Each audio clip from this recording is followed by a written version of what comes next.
everybody, and welcome to the Wednesday edition of the Business Power Hour with Darren, Dimples, and the Music Man. Hey, Dimps. Hey, Mr. Music Man. How you doing this evening? What's going on? How are you? Two ladies. This true story. These two ladies at a network meeting came over to me, and he said, "So we live." Don't know. I think we are. Says. Well, then change the screen. Hey everybody, it's Darren from the Business Power Hour. I'm not going to be in the studio tonight. I'm traveling. Good evening, everybody, and welcome to the Business Power Hour with Darren and the Music Man. Except Darren's not here. I'm here. No, I'm you're right not here. Does anybody see that? Darren is not here. Darren is away. I am right here, right next to you. Not here. So we Don't know. I think we are. You're live. See, I got fantastic. You just got good. I got fantastic.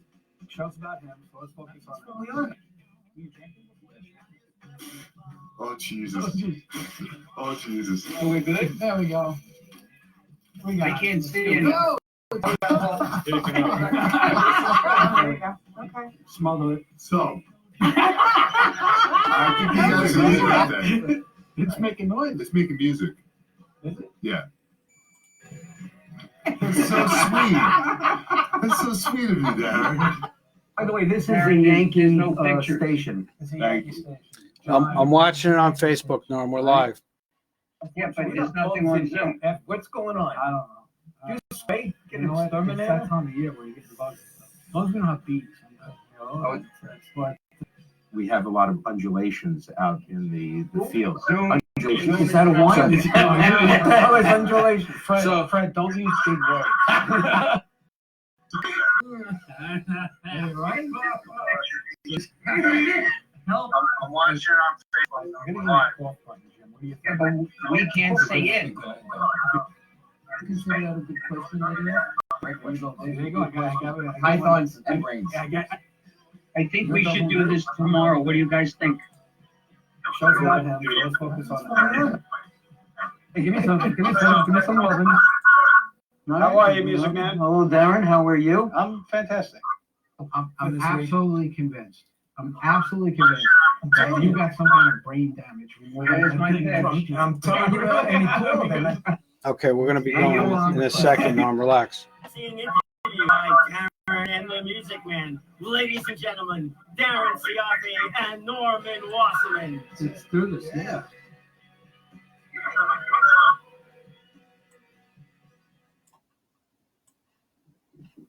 Go ahead, Norm. Good evening. All right, good evening, everybody, and welcome to a belated Business Power Hour. We're having a little technical difficulties on our anniversary night. This happens to be the anniversary of the Business Power Hour with Darren and the Music Man, and we were having a little technical problem. Our chief was having a technical problem in the beginning. The doctor made a suggestion to fix it. Darren jumped on it. Between the two of them, we are now live. That's why he's the doctor and I'm not. You know, so yeah, I apologize, everybody. We're getting off a half an hour late tonight, but you know we're still gonna stay on the full time.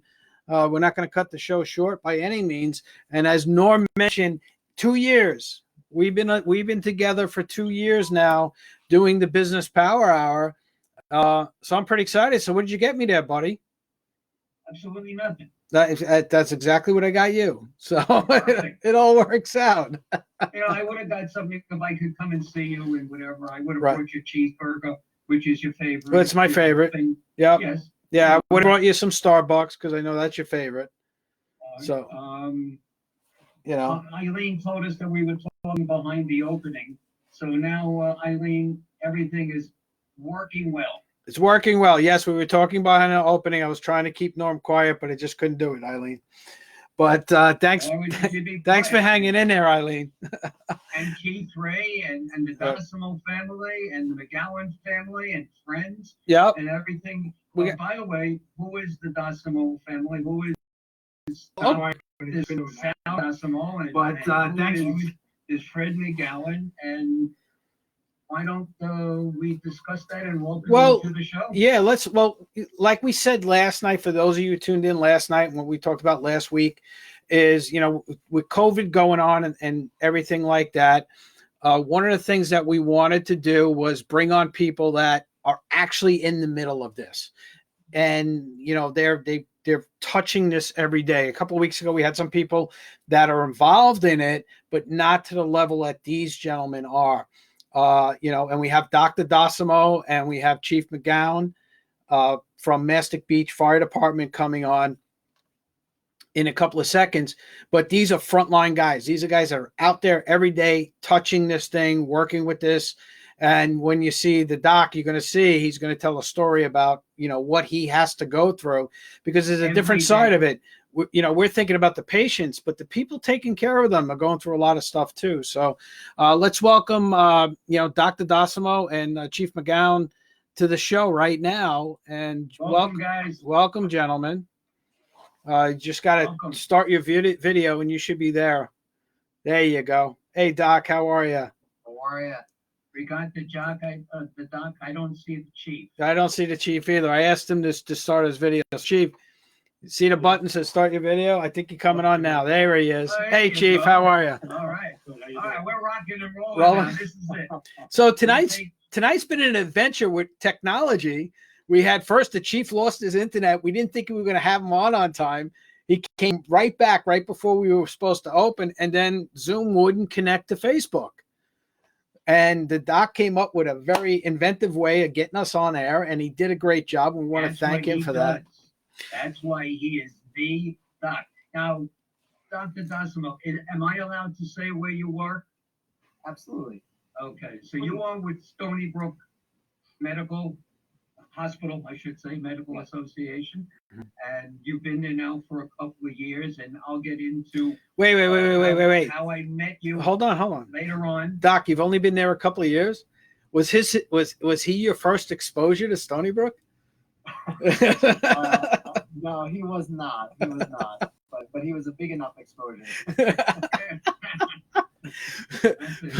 Now we have the fire chief from Mastic Ambulance Company, Mr. Jeff McGown. Well, no. It's Mastic Beach Fire Department. What did I say? You said Mastic Ambulance Company. Oh, I'm sorry. It's a completely different animal. And Jeff and I know why I have the Mastic Ambulance Company on my mind, but that's a different story for a different place. So welcome to the Business Powwow with Darren and the Music Man. And Chief, let's go to you first, because you kind of like, you and your guys and gals in the fire department really are the front line before they even get to the doctor. Right. Tell us about your experiences and what's going on, especially since COVID. Well, since March 14th, we've had our firehouse closed down except for alarms and for equipment maintenance. So a lot of things are a little harder to do. We don't have any drills anymore. We don't have any meetings. It's strictly firefighting skills now. We changed a lot of the alarms to just chief's investigations to limit the amount of firemen that are actually going to the firehouse to try and keep everybody apart. Obviously, their health of the firemen and their families is the most important, because without them, it's a little hard to respond to alarms with no firemen. So we've cut the alarms down to mostly chief's investigations with myself, and the other two chiefs respond to, and if we feel that there's a need to activate the rest of the department, then we go ahead and do so. All right, how long have you been with the department? October will be 32 years that I'm a member of the department. 32 years? Yes. That's a bit of a long time. Yep. What do you think? Well, I guess as we learned in the pregame, the chief and I have a common past. He's a class of William Floyd class of '88, right, Chief? I'm a William Floyd class of '84, so I'm a little bit older than the Chief. Yep. We got that colonial background. That's it. We got that colonial background, and as we know, Mrs. Wasserman also lived in Mastic, for a number of years. She was the chief of the Mastic Ambulance. And she was chief of Mastic Ambulance for a while. That was on my mind. As soon as you said it, that's what I was thinking. That's it. Because we know Mastic Beach is better than Mastic, so right, Chief? I have no doubt. But Chief, the only thing that I see that's a problem is you have that Trottier shirt Yeah, I behind know. you, and What- we're what's- Ranger fans. What? And No, we're no, Yankee no, no, fans. no. Don't speak. Oh, Don't speak Oh, for you me. definitely are a Ranger I'm an fan. Islander fan. Then you Right. got to remember, when I grew up, the Islanders, we won 4 in a row, man. Remember, Every remember, year I was in high school, the Islanders won the cup. It is All right. great. It was real easy to be an Islander fan back then. Yeah. So yeah, I'm an Islander fan. I'm But I always was a been. Bronx boy, and I grew up in the city, in the boroughs. Right. and Okay, I was yeah, so absolutely brag- a Ranger fan. You're right. So brag about seeing Babe Ruth and all of that. Yeah, we got you. Yeah, So- Sunday nights, every night, every So there Sunday. you That's how it's said. Dr. Sal, are you a Ranger or Islander fan? No, I'm all Or Rangers. really, you don't give a crap. All Rangers and all Yankees fan. There we go. So There you that's go. it. This All is the right, Yankee so- Station. That's rough company for me. That's rough. I'm Mets and Islanders. I got to be true to the blue and orange. That's it. All right. So speaking of blue and orange, we'll drop that for a second to get back on course. How many COVID emergencies have you had in your particular area? Do you know offhand? Has it been quite a bit? Well, in the beginning, we were getting alerts from county dispatch as to houses that possibly could have it. The doc might be able to back me up on this. They're not allowed to actually tell us, am I right, Doc, that they are actually infected? Yeah, they're not more. We don't have that accurate information at the moment, to be honest. Right.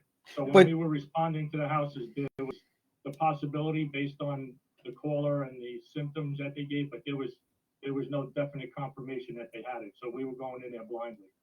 Okay, so before we really get into this detail, let's introduce Dr. Sal and the relationship that he has with you, Norm. Right? For those of you who remember, when I first started doing the show with Norm 2 years ago, he took a sabbatical for about 3 months. And the reason being is because he got very sick. Exactly, call it a sabbatical. It was a medical Well, leave. He took a medical leave, and for those of you who know, we almost lost Norm during that time. And this is the doctor that actually saved his life. And we want to thank him for that. And so, Doc, tell us a little bit about what you do and what your specialties are, and then we're going to jump back to you, Chief, in a sec. Yeah, so I've been at Stony Brook for about 3.5 years now, going on 4. And my area of expertise is really bariatric surgery and advanced endoscopy, and then also abdominal wall reconstruction. So when someone comes in with the all the biggest, nastiest hernias that you can think of that other people don't want to fix, that's kind of one of my area of expertise. And then from the bariatric standpoint, obviously we do a lot of weight loss surgery, but I also try to fix holes using endoscopy, which is basically a camera that goes down your throat into your stomach, and we try to fix things endoscopically without much surgery if we can avoid it.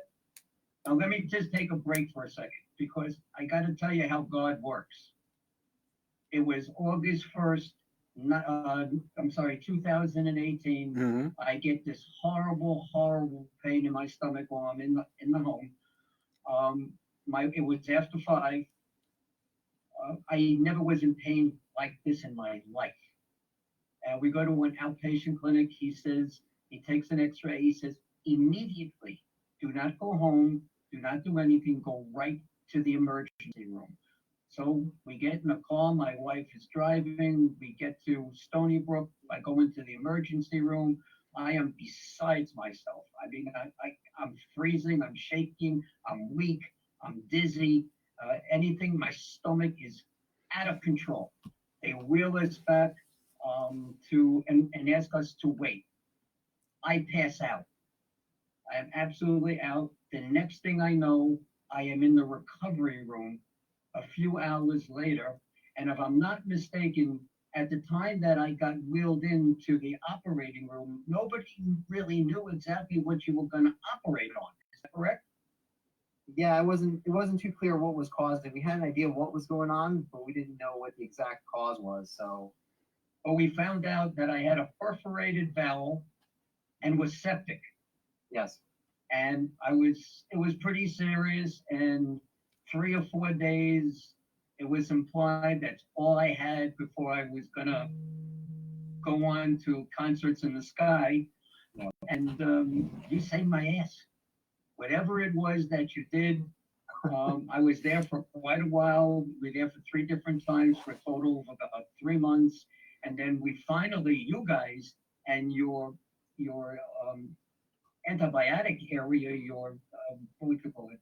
Your That's right, didn't know what it was, what it is to give it, what antibiotic. And finally, we got it. And then after I was sent home, another month and a half at home with a PICC line, that with nurses coming. But anyway, thank you so much. You gave me more purpose in life. And ladies and gentlemen, this is not BS. This guy really did the job. Mm-hmm. And I had all kinds of complications in that period of time. And thank God I'm here. So that's it. That's my story. And I also had bariatric surgery. yes. 16 years ago. So I was really screwed up, and it really gave them a serious operation to go work on. I'll let you take it from there. Well, it's a team effort for sure. So you had a good team there taking good care of you, and you're obviously an important part of the team too. So you hung in there, you did your job, and the most important I think is you kind of trusted us too to get you through this, even when time for you had the faith, you trusted us, and like I said, team effort, a little bit of luck, and we got you through it. And for me, I'm glad it worked out. Well, thank you. But I had something that most people don't have, and it's an advocate. Yeah. And my wife was my advocate, and she is an RN. And because of her, you and her got pretty friendly because she would bust your chops every morning at 6 o'clock in the morning saying, how is he? What are you giving him? What he shouldn't get? What he should get? And you guys got to be very friendly with each other too. But I was lucky to have an advocate. Everybody should be able to have one.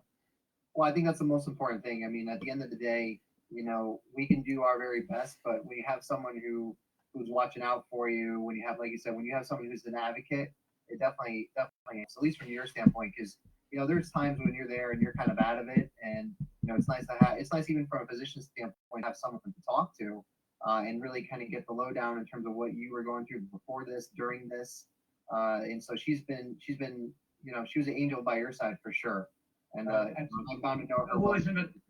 Who was another angel by my side was Darren. Oh, stop. Yeah. Darren, even though we only been together at that time about 2-3 months, I was gone, like you said, on a sabbatical, and you filled in, and you visited. You were in the hospital 2-3 times a week, going to see how I was. That's only because I live 5 minutes from the hospital. Otherwise, forget it, man. I would have never came to see. You should have just kept that point to yourself, whatever.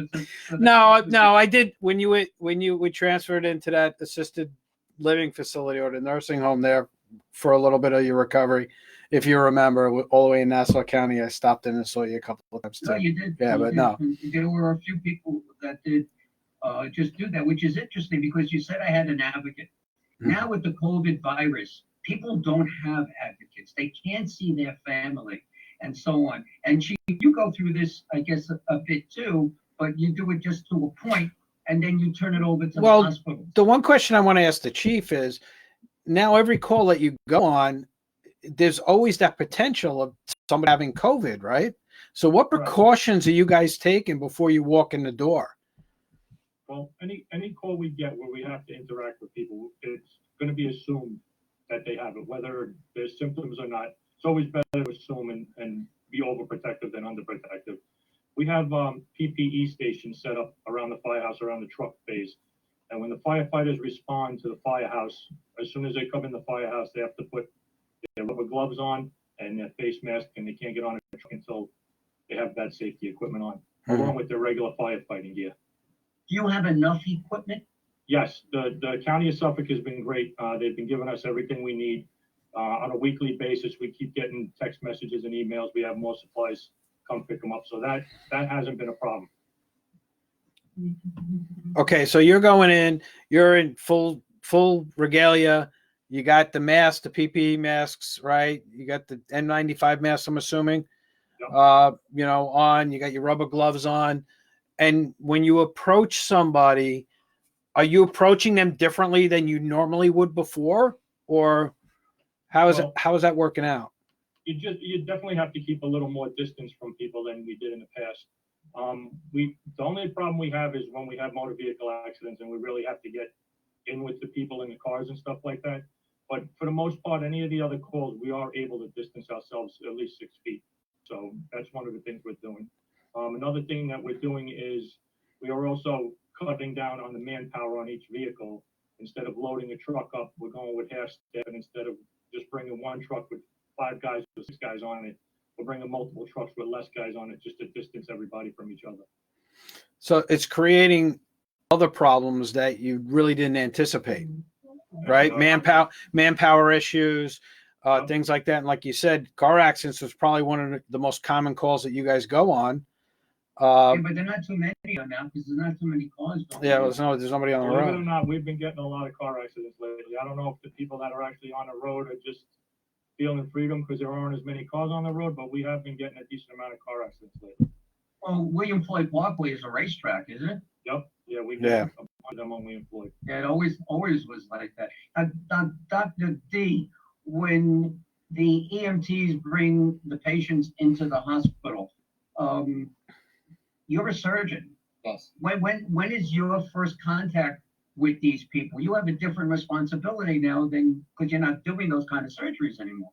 Yeah, so from our elective practice pretty much shut down. I would say same thing about middle of March.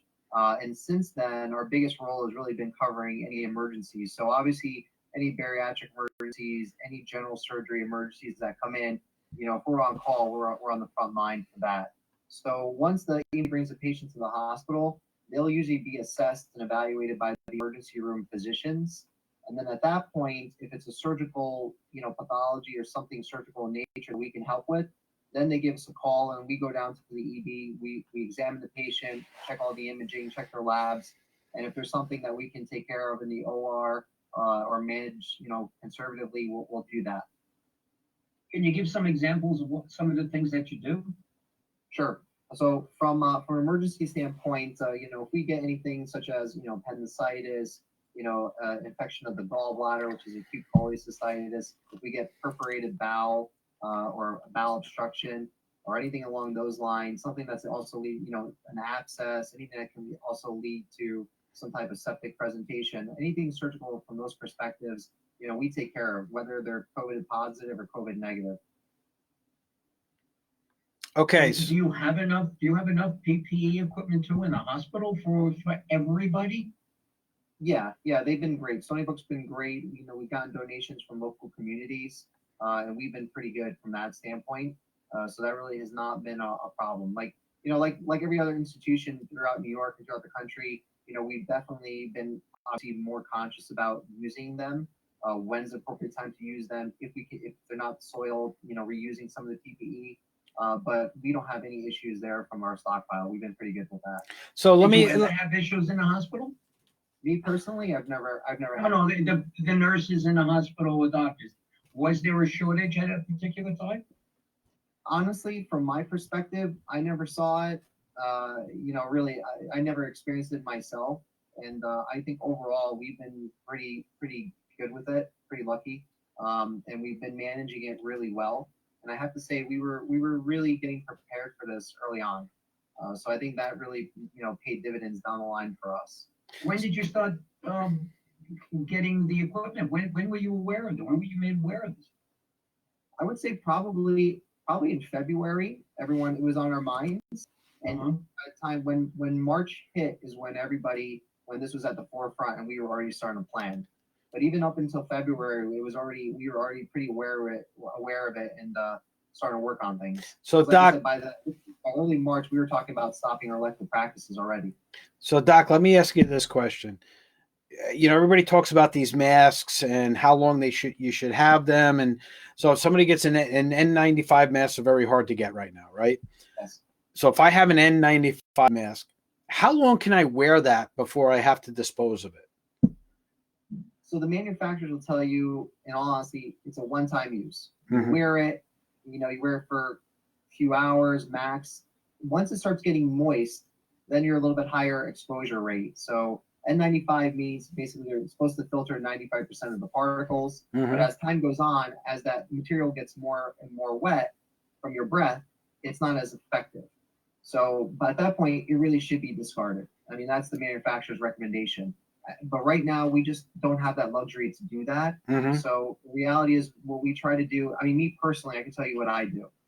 I have 7 N95 masks in my office.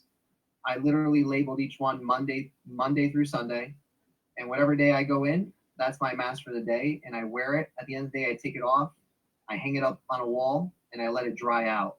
Okay. If any time it gets soiled though, I'll get rid of it and I get a new one from the hospital. All right. So I've been hearing things. We've been hearing things like disinfect the mask.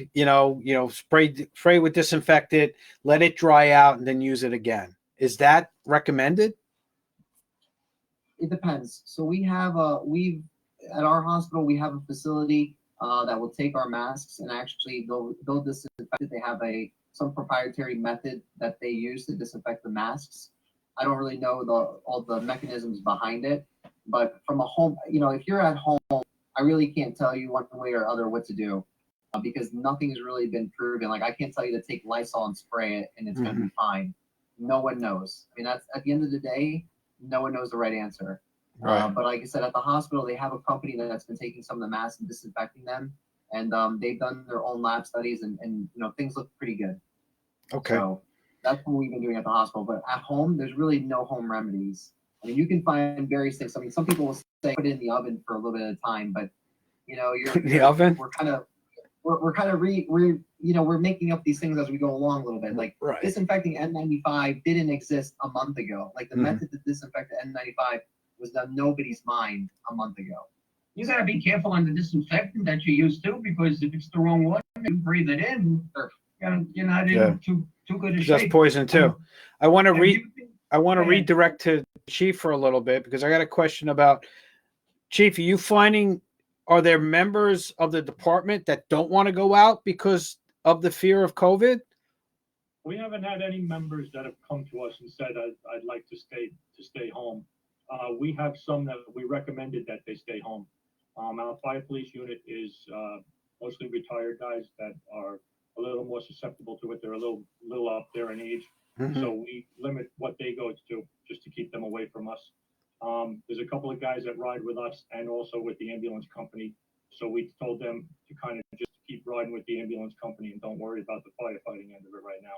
So we haven't had anybody come to us and say, I don't want to be around it. So I guess that's a good thing. Okay, so let me ask you this, Chief, and then Doc, we're gonna jump over to you with the same type of question. From a personal aspect, when you're going out on these calls and you're coming back, right? So you go out on a call, you mask up, you do everything, and you go out and there's somebody with COVID that you just took care of, and they got COVID, right? How is it affecting you with now you're coming home with it? Right? Well, what precautions are you taking before you come home to ensure that you're not infecting your family? Well, we have disinfecting stations around the firehouse with hand sanitizer. We have stuff to wipe down the vehicles. After every alarm, we have the vehicles contaminated. We wipe down the handles on the trucks. We wipe down the seats. So we're taking every measure we can to protect our firemen. But there's only so much you could do. Doc, what do you do? So, for us, for me, when I get to work in one set of, clothes, we change into our scrubs at the hospital. When we leave the hospital, those scrubs go straight back into the wash. I put back in my, clothes from home. And, when I get home, we really, the moment I walk through the door, completely disrobe and then run straight into the shower. And that's really about it. But I won't, the hardest part is really getting home. And, I have 2 young kids. My oldest one is only 2.5, and he's gorgeous. He's really good. What a beautiful baby. Thank you. But that's hard because the kids want to run up to you and give you a hug, and my wife has to hold them back. And they don't get it. They don't know what's going on. They're not supposed to get it. Right, and I'm glad they don't. Right. So, but that's been honestly the hardest part. Is just nobody knows. I mean, and it's not just us. It's not just us. You can go to the grocery store to go buy food for your kids. You don't know what you're picking up at the grocery store. Right. That's the biggest fear is like when you come, it's one thing if we get sick, but coming home and bringing this to your family and, And at the end of the day, this is a brand new virus that really didn't exist a few months back. No one really knows what it does to people. I know a lot of times, obviously a lot of people who've gotten sick from it are the elderly or have other comorbidities, but we see young people also who are getting sick, who are healthy. So Let me ask you if I can. I'm going to bring something up about testing. All right, because we only have we have an hour to do it. We have so much that we can talk about. And we'll have to have you guys come back, another time. But we're going to try to hit the important parts. The testing's done in your parking lot, in one of the parking lots at the school. How is that going? Are we testing a lot of people? Are there any new tests that are being given? If the new tests aren't there yet, when are you expecting them, and so on and so forth? yeah, I mean, initially when all this started, I personally had an exposure early on, and I had to get tested. Luckily, they came back negative, but even my test took about 3 days to get the result back. But now we're getting much better at it. I mean, we're getting results, within less than 24 hours now. And the next step, they're really trying to kind of see if they can come up with a test, the antibody test that's going to be fairly rapid. I mean, we're talking about a couple of hours. Well, I've heard even that I think it was Rutgers came up with a test that they got 2 in 5 minutes. Yes, everyone's working on a super rapid test where the best thing is to get something back within 20, 30 minutes, or at least ideally under an hour. I mean, that would be the most ideal where it's effective, meaning that it's going to pick up those people who are truly positive, and then it's going to really tell you who's truly negative. That's the best test that we can get. But the reality is, as time goes on, our tests are getting better and better. And at our own institution here at Stony Brook, I mean, we see that we've gone from a couple of days results to, at this point, a couple hours. So we're doing. Are you getting a lot of people leaving the hospital now? They're being cured with it? Yep. Yeah. So how many hours a week are you working? I know I asked you in the beginning. Hey, Norm, let me answer one question at a time. You're asking him like 16 questions. He's just about to answer your last question, and you're jumping on to the next. I have a calling question also for the chief. I know we got time. We got time, Norm. We're gonna go to 9:30. Relax. Take a deep breath. Go ahead. I'm sorry, Doc. Do you even remember what he asked you at this point? Well, our average day, we usually do about 12-hour shifts. So this week I'm on call for emergency surgery. So my shifts I start about 6 a.m. in the morning, and I get home, or at least I come off shift about 6:30 p.m. Usually hopefully getting out of the hospital. All right. So I want to give a couple of quick shout outs. We got Keith Ray is watching. We got Eileen, obviously, John from Hazlitt, Chris Gannon's watching, Steve Nocita. Thanks, guys, for watching. We really appreciate you sticking around tonight with our late start and everything. But getting back to what we were just talking about. Now, Chief, do you see, is there an increase in calls for you guys, or is there a decrease in calls with everybody being home? I mean, that's a big thing right now. I go out, like today I had to go to Nassau County to take care of something. There was no traffic on the road.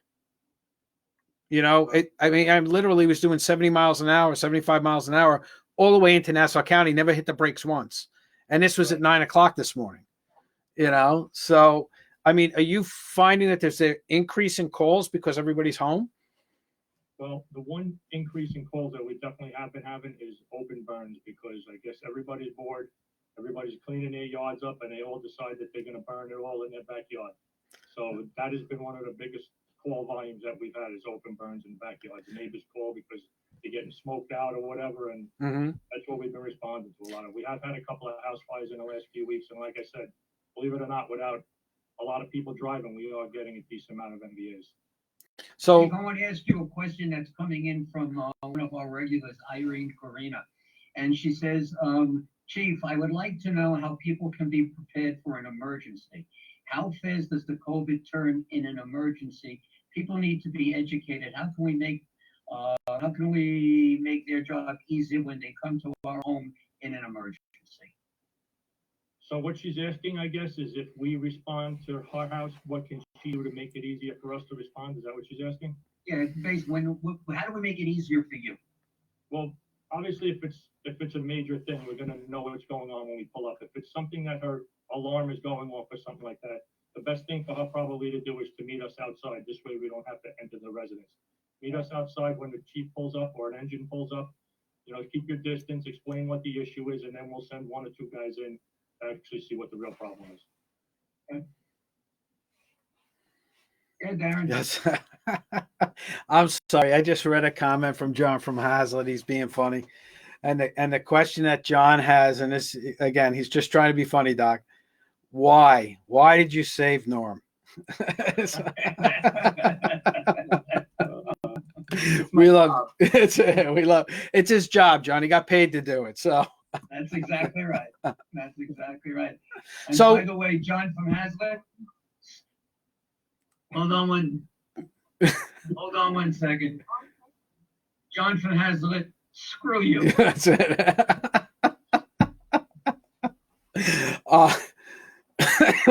So I asked the question, John. He called me earlier today to ask me if I could ask that question. But going back, Chief, now you're saying that open burns are going on, and for those people who don't know what open burns are, people are finding twigs and sticks and branches and leaves and things like that, and they're burning them in their backyard. Is there a safe way to do that? Well, according to Town of Brookhaven Code, depending on what township you live in, I happen to live in Town of Brookhaven. Town of Brookhaven Code states that anything you burn needs to be in an approved barrel bought from like a Home Depot or a Lowe's, and it's got to have a lid on it with a screen. Okay. This way the embers don't fly around the neighborhood and that kind of thing. But that's what people are doing. They're cleaning up their yards. Spring is coming. They're making their leaves. They're getting the twigs that broke down over the winter. They're putting them in a pile and then just lighting the pile on fire on their lawn, which obviously is a no-no. Right, because it could cause other fires with, like you said, the ambers flying all over the place and things like that. So we caution everybody not to do that. Just better not to do it unless you have a burn barrel or one of those fire pit things that you would buy from Home Depot with a cover on it. Correct? Right. It's got to have the screen on top. Right. Okay. Excellent. So that's something that everybody should be aware of and should be doing, because these are, the side effects, for lack of a better term, of what's going on, because everybody's home now and everybody's, they're doing things they wouldn't normally do if they were at work every day. Right. And are you finding what's the most peculiar call you've gone on during this time? I don't know. We get some interesting ones down here. We did get a call. We did get a call for somebody that wanted us to help them put a smoke detector up, which I thought was kind of odd. I don't know off the top of my head I really came up with it, but when they come us to pager and they tone us out for something, and sometimes I just scratch my head. I'm like, really? Well, look, everybody wants help, and you guys are there to do that, correct? Right. And we really Right. appreciate all the help that you guys get. I So need to hang some pictures. Could you come over and maybe hang some pictures Sure. for us? We're in a new place. you're not in his fire district, so I don't think he's going to help you anymore. Yeah, but So- I'm a buddy now. So you're a buddy. So he's Perfect. I'll help anybody. It doesn't matter what fire district. You you're see, in. there you go. We have mutual friends. Yep. Dr. Sal, question. We're nursing homes. Yes. They've become a big political point, health point, and whatever. And why are hospitals sending people with COVID to nursing homes when they should be in the hospital? So it depends. This is probably a bigger problem and a much longer answer. Probably would go well beyond the hour, but for the most part, we need to. If patients are stable enough, and they're healthy enough, and we can get them discharged from the hospital, we have to do that. And that's really at the discretion of the physicians whom they're admitted to. But we need patients to go somewhere. Essentially, we're running a room in the hospital, and we really have to make beds available to patients who come in, and patients who are very, very sick, and they need that higher level of care that only hospital can offer. So that's really what that comes down to. But today, like I said, it's at the discretion of the physicians. I mean, we have to make the right call on whether or not someone is cleared enough to be transferred to a nursing home facility or not. Well, we both know somebody that works in a nursing home, and they're getting people that are still with COVID in their nursing home. They're being sent from the hospitals when they still have the infection. And then the governor's saying they don't have a right of they don't have equipment. A lot of these nursing homes do not have enough PPE. Well, let me ask you this question, Doc. Are you seeing a lot of the people that are working in the hospitals? Are you seeing them coming down with cases, or it's not as big or as frequent as the news puts it out to be? Because we're hearing everything from the news. Everything I'm getting from the news. Norm's getting from his sources. But we're hearing these tragic stories, and you would think that if you walked outside, there'd be bodies laying all over the place. I think if the general public was able to walk through the halls of our hospital now, and even 2-3 weeks ago, they would have a very different perspective about what is going on with this virus. I mean, from me personally, I know a bunch of people who've gotten sick and they were really, really ill. I know a couple of people who passed because of the virus. I have one individual in the Bronx who passed away, and he was a great surgeon, critical care doc. I spent some time with him during my training, and he passed from the virus. So it's very real. And I know when you walk outside and it doesn't seem like it is, and things are calm, or when you go to the grocery store, it kind of seems like this is all overkill. But the reality is, this thing is not. I mean, it's a killer, and it doesn't. It has no boundaries, meaning that it can affect anybody, and you can get infected and not even know, go about your business, have no idea that you have it, spreading it all over the place, or you can get it and in 2-3 weeks time, you're going to be gone. And I think that's part of the problem. We just don't really know how this is going to affect people. But the reality is, like I said, if you walk through the halls of a hospital, it's a very, very different, you'll have a very different view of what's going on. So, for people who are protesting, that's their right, and it is what it is. But at the end of the day, the whole reason our country is locked down, it's a very good reason. And the reason why is we're just trying to save everybody. And that's just the way it goes. I think one life lost is too much. So what we're doing is not overkill by any means. It may seem like it for everyone sitting at home, but it's not. It's a scary thing. Here's a question for the two of you. When would each of you individually think that we may be in restaurants again or going to a bowl game? What's both your opinions? Go ahead, Chico. You want me to go first? Yeah, I'll let you. The sooner the better, but not at the risk of people's lives. I mean, we all miss what we've been doing. I miss watching the Mets. I miss playing softball. I miss going to the gym. But it's keeping everybody safe. And when the CDC decides that it's time that it's safe enough for everyone to go back to normal life, then we'll just do what we got to do then. Yeah, I echo that. I agree 100%. I don't think anyone, at the end of the day, I don't think anyone has an answer of when and what happened.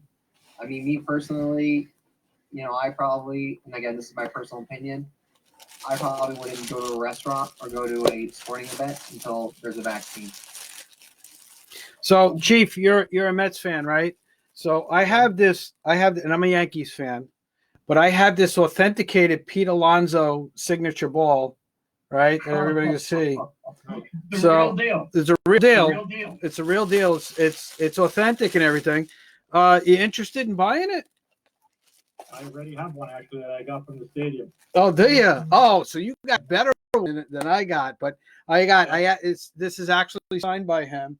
It was actually we had just a quick side note. We had a sports memorabilia guy on the show. John from Hazlitt actually called to buy the ball, and the sports memorabilia guy gave it to me to give to him, and I still have it. So and he paid for the ball. So I'm just trying to unload it, see if I can get a couple of bucks for it. So there you go, Norm. I got John back for you. I got another question that was written in. That was a question that I was going to ask the two of you. It was sent in from Jill Silverman Claiborne. Right. Jill is actually a good friend of mine. Known her for about 12, 13 years now. We're in the Civil Air Patrol together. And she's a psychologist or a psychologist. She's the one that can't write the scripts. So, you know, we love her to death, but she's got some. She can't give medicine, but she's. Now, we all heard this week that there was a doctor in New York City that committed suicide, Mm-hmm. and which was really, really a shame. And she writes, what about the impending psychological pandemic? Again, viewpoints from the two of you. You have it differently. Doc, you're on the front line seeing death every single day, multiple times. Chief, not so much you, but you have your opinion on this too. If you could both come in. Chief. All right, like you said, Doc will see the patients in a worse condition than I will. When I get there, if they even have any signs, you know, they're going to be directly over to the ambulance company, and we really don't see anybody at their worst. The doc will probably tell you a lot worse psychological conditions of the patients that come in there with them. Yeah, I mean, it hits at all levels. I mean, and the chief will tell you this too. I mean, he sees things, he sees probably the people who sadly don't make it to the hospital, probably the worst things than I will see, you know. From the healthcare workers' perspective, you know, I think it's going to leave you changed, certainly. The hardest thing that I think, and again, you know, I'm working in the emergency general surgery area, but my colleagues who are working directly in the surgical ICUs, I mean, I've spoken with them and I've seen this too. I mean, the patients have to see their loved ones over FaceTime, you know, on an iPad. People are passing and it's hard for them to pass with family members by their bedside. I mean, that takes a toll on you after a while. Seeing that has probably been the hardest thing. And, you know, it's kind of weird. It's weird rounding on your patients every day and there's no one in the rooms with them. They're alone all the time. So that's tough. You know, and from our perspective too, it's tough. You know, we have to, you know, once we're done rounding, we try to call as many family members as possible. And it's really hard to actually relay over the phone what's really going on with them because they can't see it. And when you can't see it, you really can't have a good grasp of what's going on. It's just words to them. So that takes a toll on everybody after a while.